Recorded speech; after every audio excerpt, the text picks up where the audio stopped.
Dobrodošli v studiu EF. Današnja gosta je profesorica Adriana Rejc-Bukovac, pogovarjala pa se bova o napredovanju trajnostnega gospodarstva v luči 20. obletnice vstopa Slovenije v Evropsko unijo. Dobrodošli. V kolikšni meri je gospodarstvo do danes ponotranjilo koncept trajnostnega pristopa? Dober dan in hvala, Matej, za povabilo na pogovor.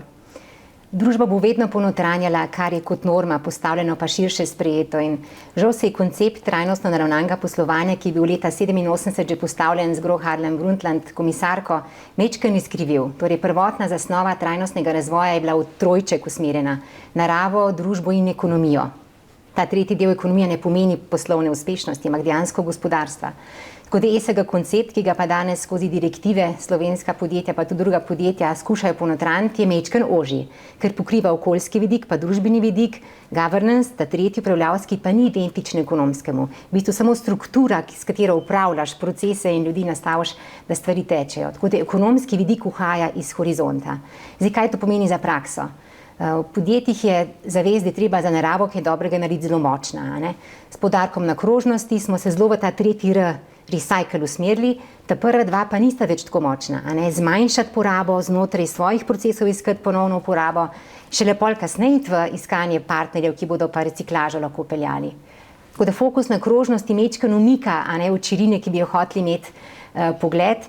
Še hujše je pa to, da premalkrat razmišljamo, čemu reči ne. Opuščati neke, lahko so surovine, narave ali pa načini dela s kadri, s ljudmi v podjetjih. Ta nečemu reči ne je preprosto ušel iz horizonta. Je pa to osnova vsakega sodobnega poslovanja, če želimo biti dolgoročno poslovno uspešni. Tako da ESG je majhen zožil horizont in v tem ekonomskem delu, ki je pa prispevek poslovnim partnerjem, dobaviteljem, razvojnim partnerjem, tudi slovenskemu ali pa lokalnemu gospodarstvu skozi nova delovna mesta, dostojna, človeku dobra, ta zdaj uhaja. Je torej naslednji korak vrniti se nekoliko bolj na začetek?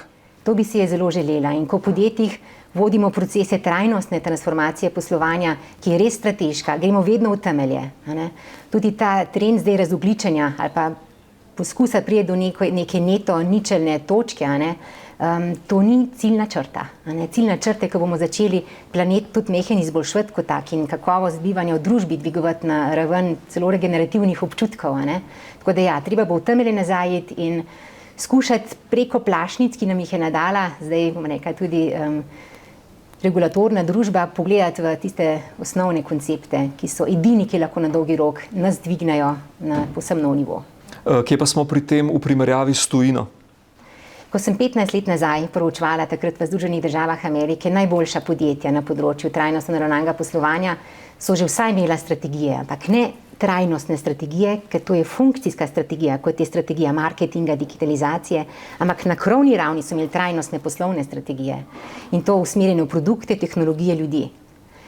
V teh podjetjih smo našli tako zanimive fenomene. Eden, ki me je posebej presenetil, bil brezpogojna trajnostna odločitev. Torej, v podjetjih so se zavezali, da ne bodo pod nobenim pogojem kršili nekih trajnostnih načel, nekih etičnih zavez, če tudi bi lahko, če bi kršili te zaveze, poslovno imeli korist. In to bi bilo lahko vezano na to, s kom bodo poslovali, kakšen način dela sodelavci bodo tolerirali in podobno. V Sloveniji smo toliko let nazaj imeli projekte, družbeno odgovorne projekte, daleč dlje še nismo šli. Danes pa že imamo strategije, take ta prave, krovne. V Sloveniji teče en sijajen program z 3 etapami že od leta 2015, to pomeni, še preden so te hujše direktive stopile na naš oder, je že Spirit Slovenija pognal 3 močne programe, prvi pilotni za 9 slovenskih podjetij, takrat smo še pripravljali proces, kako to v podjetjih od tal gor zagrabiti.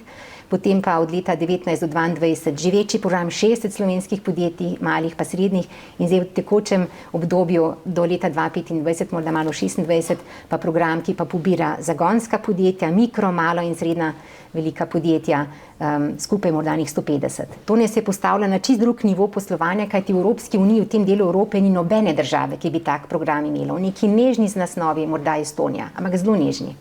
Omenili ste evropske direktive. Na katerem področju so bili ukrepi Bruslja najbolj učinkoviti pri spodbujanju trajnostnega razvoja in kje je morda kaj zmanjkalo?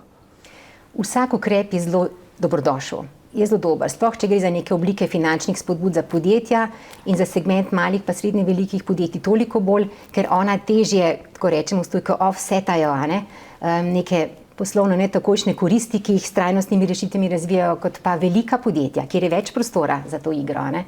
Tako da vse oblike spodbujajo, tako da se učijo skozi direktive, ki dajo smernice, kaj upeljevati procese, skozi recimo načrt za okrevanje in odpornost, ki smo ga tudi v Sloveniji pripravili že par let nazaj, ki je podlaga za črpanje denarja iz tega inštrumenta Next Generation EU, je krasno plasiral v Slovenijo ta sredstva in kar mene edino skrbi je to, da so pogoji, da dobiš ta sredstva, ti razpisi mečken zahtevni in podjetja potem prepogosto najemajo svetovalce, podjetja, ki jim pišejo razpisne dokumentacije in strižejo debele kupone. Provizije za takšno delo so previsoke in denar namesto, da bi šel v razvoj produktov, tehnologij, pa spremembo procesov povezanih z ljudmi, ostaja v pisarnah svetovalnih hiš. Torej smo spet pri administrativnih ovirah. V kolikšni meri lahko tukaj pomaga država? Država lahko pomaga že s tem, da te razpisne pogoje, načine, rubrike, ki jih je treba spolniti, poenostavi. Da lahko tudi neko srednje veliko podjetje, malo podjetje, ki ni vajeno zahtevnejših razpisov, te rubrike suvereno izpolni.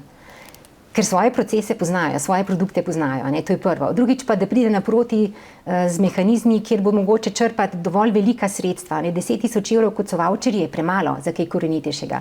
Ko se pomikaš nad 50 tisoč, pa že lahko neke večje spremembe upelješ.